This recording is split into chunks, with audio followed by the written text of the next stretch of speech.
Hrvatsko državno tužilaštvo nedavno je predalo Ministarstvu pravde Srbije spisak sa podacima 1534 osobe. Na spisku se nalazi 538 osoba osuđenih za ratne zločine, 563 optuženih i 443 osobe protiv kojih se vodi istraga i on je dostupan na lični zahtev.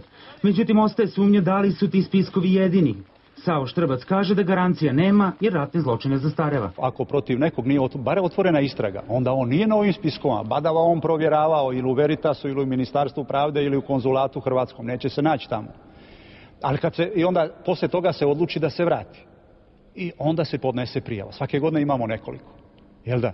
Znači ljudi su provjerili, nisu, vrate se. Ili su već imali pripremljenu prijavu, ili je negdje neko otrčao neki komšija u policiju i rekao vratio se, vidite, on je uradio to i tako dalje. I predstavnik Srba u Hrvatskom saboru Milorad Pupovac prilikom nedavnog boravka u Beogradu nije isključio mogućnost da postoje tajni spiskovi. Mogu postojati spiskovi koji policija pokreće na osnovi dojava građana ili prijava građana, ali mislim da je neophodno da tužilaštva kontroliraju i te spiskove. Međutim, u hrvatskoj policiji odbacuje mogućnost postojanja tajnih spiskova. Ministarstvo unutrašnjih poslova Republike Hrvatske ne posjeduje nikakve paralelne spiskove osoba umešanih u ratne zločine.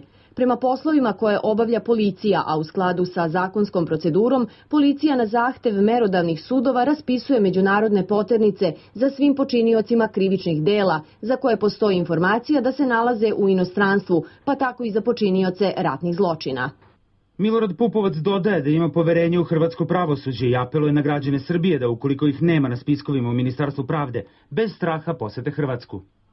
Nisam imao poverenja do sada, ali od sada kroz ovu suradnju i kroz našu suradnju sa institucijama mi gradimo to povjerenje. I pozivamo i ljude kojih se to najviše tiče da počnu sudjelovati u tome, da ne čekaju da ih netko o ovome ili onome obavijesti ili da ne strahuju, nego da krenu i da se toga oslobode. I nema nikakvog smisla da ljudi trpe i da strahuju jesu li ili nisu ako nema nikakvog razloga.